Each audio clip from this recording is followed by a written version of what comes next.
अकाल न्यूज़ 18 पंजाब देख रहे सारे दर्शकों का स्वागत है। मैं तुहाडे नाल गुरजोत संधू। सब तो पहला खबरां दी शुरुआत करदे हां भारत भूषण आशू तो साबका मंत्री तो।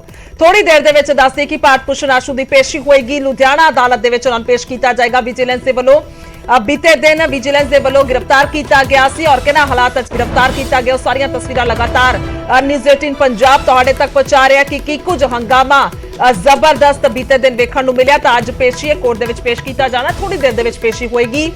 कल विजिलेंस ने गिरफ्तार किया सी ट्रांसपोर्टेशन टेंडर घोटाला है जिसके इल्जाम ने भारत भूषण आशू ते जिसते गिरफ्तारी हुई है। जिस मामले दे विच आशू ते पीए ते दस्सिए कि जरिए रिश्वत लैण दे इल्जाम ने 2000 करोड़ के घोटाले का अनुमान है। यह अनुमान है कि इन्ना घोटाला किया गया है। कॉन्ट्रैक्टर तेलू राम के बयानों के आधार पर कार्रवाई जी है वो की गई है। धोखाधड़ी ते आपराधिक साजिश रचन के इल्जाम ने। इस तो इलावा FIR दे विच दस्सी कि 420 और 120 दे प्रिवेंशन ऑफ करप्ट एक्ट दियां धरावां शामिल ने। यानी कि जिहड़ा मामला दर्ज होया है, जिहड़ी FIR दर्ज हुई है तो उसदे विच धरावां जिहड़ियां ने वो लगाईयां गईयां ने। 420 दी धारा और 120 ते प्रिवेंशन ऑफ करप्ट एक्ट दियां धरावां जिहड़ियां ने उसदे विच शामिल ने। तां इह तस्वीरां असीं लगातार पहुंचा रहे हैं कि आखिरकार जिस वेले इह गिरफ्तारी हुई है किस तरह दे नाल सैलून दे विच हंगामा होया सारा।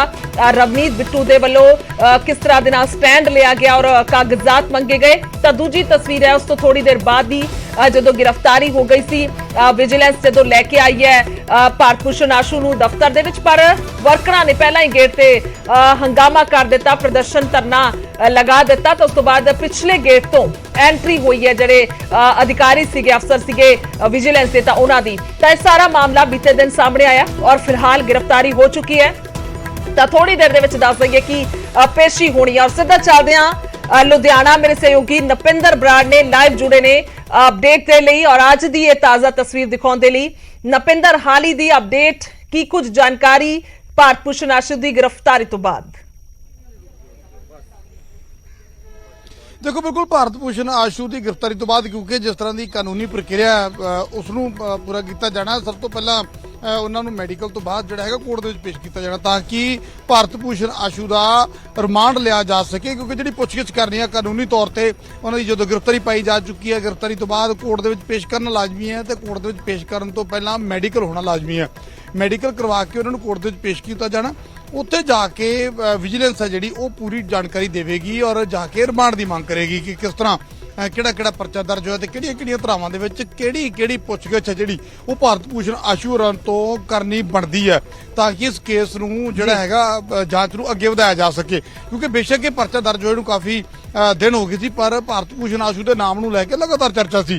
कल दोपहर तक जिहड़ा हैगा भारत भूषण आशू का नाम है जिहड़ा FIR दे विच नहीं सी जिहड़ी जानकारी दित्ती जा रही है। बेशक चर्चा पहला भी आ गई सी, पर कल जदों शाम का वेला होया तां भारत भूषण आशू नूं नामजद कर लिया गया और गिरफ्तार करने तो बाद एक सलून तो गिरफ्तारी जिस तरह दिखाई गई कि किस तरह गिरफ्तारी हुई, उस गिरफ्तारी तो बाद पिछे जिहड़ा विजिलेंस का दफ्तर तुसीं लुधियाना रेंज का देख रहे हो इत्थे लिया के भारत भूषण आशू होरां नूं रखिया गया। इस वेले इसे दफ्तर के अंदर मौजूद ने भारत भूषण आशू साबका मंत्री ने और इसे लुधियाना तो साबका मंत्री रहे ने।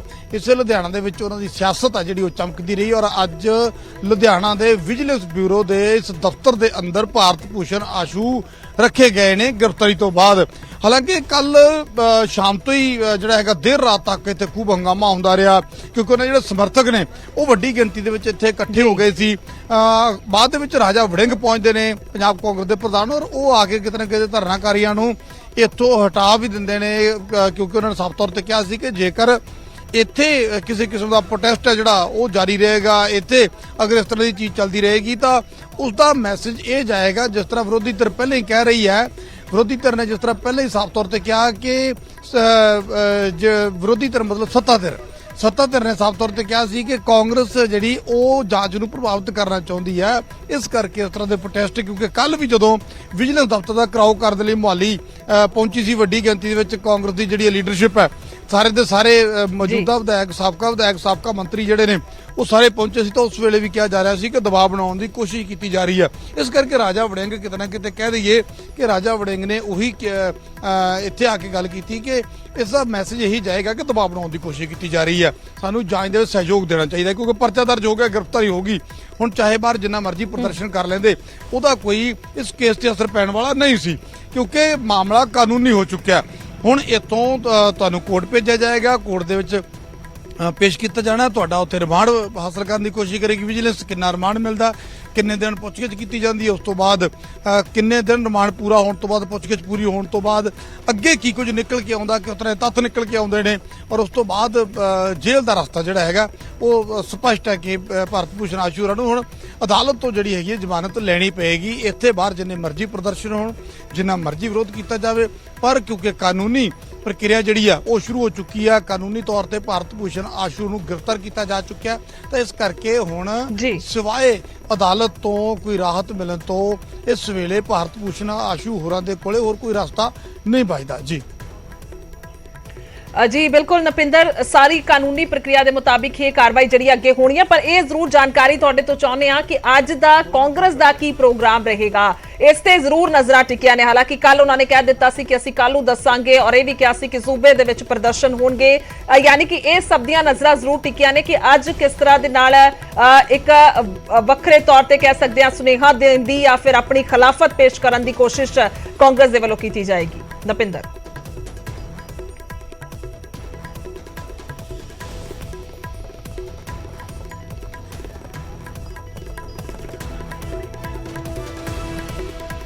ਨਪਿੰਦਰ ਮੇਰੀ ਆਵਾਜ਼ ਪਹੁੰਚ ਰਹੀ ਹੈ ਤੁਹਾਡੇ ਤੱਕ?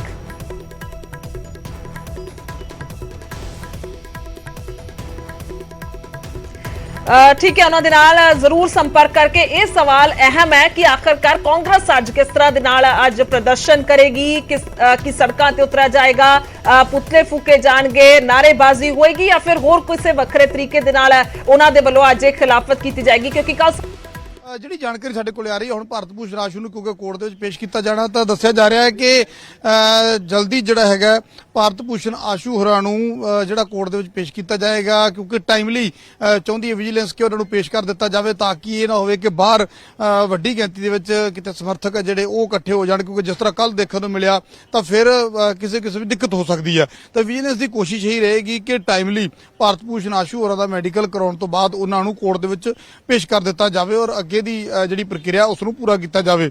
ਔਰ ਇੱਥੋਂ ਜਿਹੜੀ ਹੈ ਡਿਸਟ੍ਰਿਕਟ ਕੋਰਟ ਆ ਉਹ ਵੀ ਕੋਈ ਜ਼ਿਆਦਾ ਦੂਰ ਨਹੀਂ ਹੈ। ਤਾਂ ਹੁਣ ਲੱਗਦਾ ਹੈ ਕਿ ਵਿਜੀਲੈਂਸ ਇਸ ਪਾਸੇ ਤਿਆਰੀ ਕਰ ਰਹੀ ਹੋਵੇਗੀ ਕਿ ਕਿੰਨੀ ਜਲਦੀ ਜਿਹੜਾ ਹੈਗਾ ਭਾਰਤ ਭੂਸ਼ਣ ਆਸ਼ੂ ਹੋਰਾਂ ਨੂੰ ਕੋਰਟ ਦੇ ਵਿੱਚ ਪੇਸ਼ ਕੀਤਾ ਜਾਵੇ। ਉਹਨਾਂ ਦੇ ਜਿਹੜੇ ਕਿਉਂਕਿ ਕਾਨੂੰਨੀ ਤੌਰ ਤੇ ਕੁਝ ਕਾਗਜ਼ੀ ਕਾਰਵਾਈ ਜਿਹੜੀ ਹੈ ਉਹ ਕਰਨੀ ਹੁੰਦੀ ਹੈ ਤਾਂ ਲੱਗਦਾ ਹੈ ਕਿ ਉਹ ਕਾਨੂੰਨੀ ਕਾਰਵਾਈ ਜਿਹੜੀ ਹੈ ਉਹ ਪੂਰੀ ਕੀਤੀ ਜਾ ਰਹੀ ਹੋਵੇਗੀ ਤਾਂ ਕਿ ਭਾਰਤ ਭੂਸ਼ਣ ਆਸ਼ੂ ਹੋਰਾਂ ਨੂੰ ਲਿਜਾ ਕੇ ਅਦਾਲਤ ਦੇ ਵਿੱਚ ਪੇਸ਼ ਕੀਤਾ ਜਾ ਸਕੇ ਔਰ ਅਦਾਲਤ ਦੇ ਵਿੱਚ ਜਾ ਕੇ ਸਾਰੇ ਤੱਥ ਜਿਹੜੇ ਉਹ ਪੇਸ਼ ਕੀਤੇ ਜਾਣ ਔਰ ਉਹਨਾਂ ਤੱਥਾਂ ਦੇ ਆਧਾਰ ਤੇ ਰਿਮਾਂਡ ਮੰਗਿਆ ਜਾਵੇਗਾ। ਤੇ ਅਦਾਲਤ ਵਿਜੀਲੈਂਸ ਦੇ ਦਾਅਵਿਆਂ, ਵਿਜੀਲੈਂਸ ਦੇ ਤੱਥਾਂ ਨਾਲ, ਵਿਜੀਲੈਂਸ ਦੇ ਤਰਕਾਂ ਦੇ ਨਾਲ ਕਿੰਨੀ ਕੁ ਸਹਿਮਤ ਹੁੰਦੀ ਹੈ ਔਰ ਕਿੰਨਾ ਰਿਮਾਂਡ ਹੈ ਜਿਹੜਾ ਉਹ ਵਿਜੀਲੈਂਸ ਨੂੰ ਮਿਲਦਾ ਉਹ ਦੇਖਣਾ ਹੋਵੇਗਾ।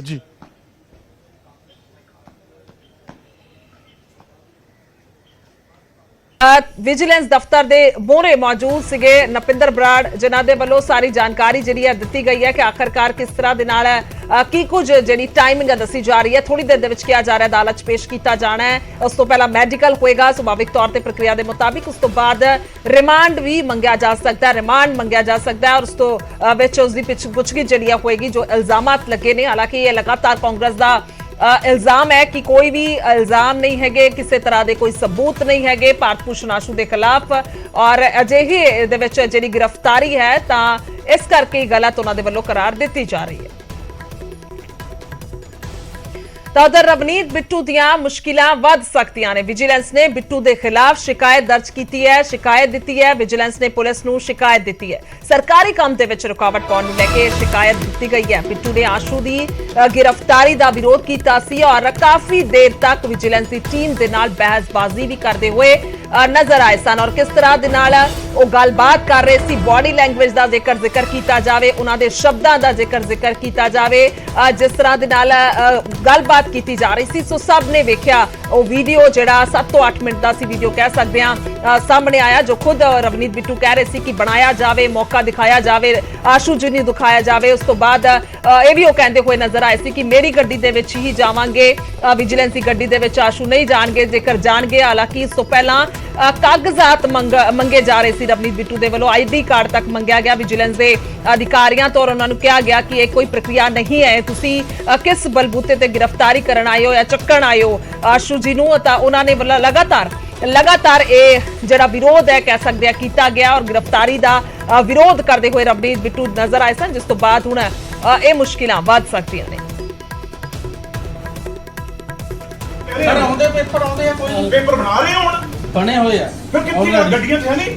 ਆ ਲੈਣ ਗਏ ਆ ਪਿੱਛੋਂ ਕਿਤੇ ਪਿੱਛੇ ਯਾਰ ਕਮਾਲ ਆ, ਕੋਈ ਰੱਦੀ ਆ ਵੀ ਲੱਭ ਰਹੇ ਹੋ ਜਾਮ ਚ ਫਸ ਗਏ ਸੀ, ਕੋਈ ਨਹੀਂ ਆਉਂਦੇ ਆ, ਪੇਪਰ ਆ ਜਾਂਦੇ ਆ। ਕਿੱਥੇ ਤੁਸੀਂ ਮਾੜੇ ਬੰਦੇ ਹੋ ਉਹ ਯਾਰ। ਜ਼ਿੰਮੇਵਾਰ ਬੰਦੇ ਆ ਉਹ ਜੀ। ਛੱਡੋ ਯਾਰ, ਤੁਸੀਂ ਕਹਿੰਦਾ ਕੋਈ ਕਹਿੰਦਾ ਮੈਂ ਵੋਟ ਪਾਉਣਾ ਤੁਹਾਨੂੰ, ਕੋਈ ਕਹਿੰਦਾ ਮੈਂ ਜ਼ਿੰਮੇਵਾਰ ਬੰਦਾ ਹਾਂ। ਮੈਂ ਤੁਹਾਨੂੰ ਇਹ ਕਿਹਾ, ਮੈਂ ਤੁਹਾਨੂੰ ਜਾਣਦਾ ਨਹੀਂ ਸਰ, ਵੋਟ ਨਹੀਂ ਮੈਂ ਤੁਹਾਨੂੰ ਕਹੀ। ਜਾਣਦੇ ਤੁਸੀਂ ਸਾਰੇ ਹੀ ਹੁੰਦੇ ਹੋ ਪਹਿਲਾਂ। ਨਹੀਂ ਮੈਂ ਜਦੋਂ ਸਰਕਾਰਾਂ ਬਦਲਦੀਆਂ ਤੁਸੀਂ ਭੁੱਲ ਜਾਂਦੇ ਹੋ। ਉਹ ਨਹੀਂ ਭੁੱਲਣ ਦੀ ਗੱਲ ਇਹ ਹੈ ਜੀ, ਤੁਸੀਂ ਤੁਹਾਨੂੰ ਗੱਲ ਤੁਸੀਂ ਜਾਤੀ ਨਾ ਕਰਦੇ ਮੰਨ ਕੇ ਕਦੇ ਕੁਛ ਆ ਕੇ ਉਹ ਤੁਸੀਂ ਸਰ ਕੰਮ ਗੱਲ ਇਹ ਕਰਦੇ ਹੈ ਕਿ ਮੈਂ ਪਰਸਨਲ ਲਾਈਫ ਸਰ ਇਹਦੇ ਬਾਰੇ ਪਰਸਨਲ ਕਿਵੇਂ ਲਾਈਫ ਹੈ ਤੇਰੀ? ਡਿਊਟੀ ਤੇ ਆ ਤੂੰ ਜਦੋਂ। ਮੈਂ- ਤੇਰੀ ਪਰਸਨਲ ਲਾਈਫ ਕਿਹੜੀ ਹੋ ਗਈ? ਸਰ ਪਰਸਨਲ ਲਾਈਫ ਨਹੀਂ ਯੂ ਆਰ ਔਨ ਜੌਬ, ਤੂੰ ਡਿਊਟੀ ਤੇ ਆ। ਡਿਊਟੀ ਤੇ ਆ। ਤੇਰੀ ਪਰਸਨਲ ਲਾਈਫ ਕਿਵੇਂ ਹੋਗੀ?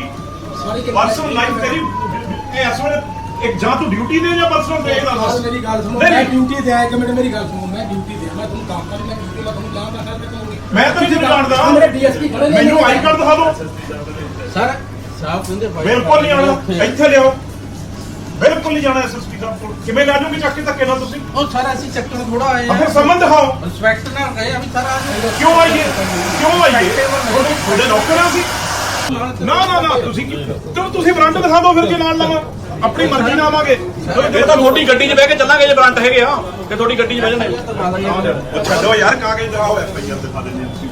ਚਲੋ ਓਏ ਆਓ ਨਾਲ ਲਾਓ, ਤੁਸੀਂ ਆਓ ਗੱਡੀ ਲਾਓ ਨਾਲ। ਆਓ ਅਸੀਂ ਡਰਦਾ ਨਹੀਂ ਯਾਰ, ਅਸੀਂ ਨਾ ਡਰ ਉੱਥੇ ਚੱਲਾਂਗੇ ਤੁਹਾਡੇ ਨਾਲ। ਓਏ ਆਓ ਨਾਲ ਚੱਲਦੇ ਹਾਂ। ਆਓ ਤੁਸੀਂ ਨਾਲ ਚੱਲੋ। ਉਹ ਤੁਹਾਡਾ ਕੰਮ ਹੈ ਡਿਊਟੀ ਦੇ ਕੇ ਜਿਹੜੀ ਗੱਲ ਕਰਨੀ ਮੇਰੇ ਨਾਲ ਡਿਊਟੀ ਕੋਈ ਵੀ ਫਿਰ ਦਿਖਾਓ। ਇਹੀ ਤਾਂ ਕਹਿੰਦੇ ਵੀ ਤੁਸੀਂ ਨਜਾਇਜ਼ ਆਏ ਹੋ। ਮੈਂ ਡਿਊਟੀ ਜਿਵੇਂ ਕਰ ਪਾਉਂਦਾ ਹੀ ਨਹੀਂ। ਮੈਂ ਕਹਿੰਦਾ ਕਾਗਜ਼ ਦਿਖਾਓ ਤੁਸੀਂ। ਕਾਕਾ ਜੇ ਇਹ ਗੱਲ ਆ, ਕਾਗਜ਼ ਦਿਖਾਓ। ਨਹੀਂ ਪਾਉਂਦਾ ਡਿਊਟੀ ਜਿਵੇਂ, ਜਦੋਂ ਦਿਖਾ ਦੋਗੇ ਮੈਂ ਕਹੂੰਗਾ ਲੈ ਜਾਓ। ਡਿਊਟੀ ਜਿਵੇਂ ਕਰ ਪਾਉਂਦੀ ਮੈਨੂੰ ਦੱਸਦੇ ਹੋ ਤੁਸੀਂ। ਤੁਸੀਂ ਚੋਰ ਹੋ, ਚੋਰ, ਤੇ ਚੋਰੀ ਨਾਲ ਚੱਕਣ ਆਏ ਹੋ ਤੁਸੀਂ। ਸੌਰੀ ਕਾਹਦੀ ਸੌਰੀ? ਕਾਗਜ਼ ਦਿਖਾਓ। ਤੁਸੀਂ ਚੋਰ ਹੋ। ਆਪਣੀ ਕਿਉਂ ਕਿਵੇਂ ਰੋਕ ਦੋਗੇ? ਆਪਣਾ ਧੱਕੇ ਨਾਲ ਰੋਕ ਰਹੇ ਆ। ਦੇਖੋ ਕੋਈ ਕਾਗਜ਼ ਨਹੀਂ, ਕੋਈ ਕਾਗਜ਼ ਨਹੀਂ, ਧੱਕੇ ਨਾਲ ਰੋਕ ਰਹੇ ਆ। ਫਿਰ ਅਸੀਂ ਹੱਥੋਂ ਪਾਈ ਕਰਾਂਗੇ, ਤੁਹਾਡੇ ਨਾਲ ਨਹੀਂ ਜਾਂਦੇ। ਭਾਈ ਆਪਣੀ ਮਰਜ਼ੀ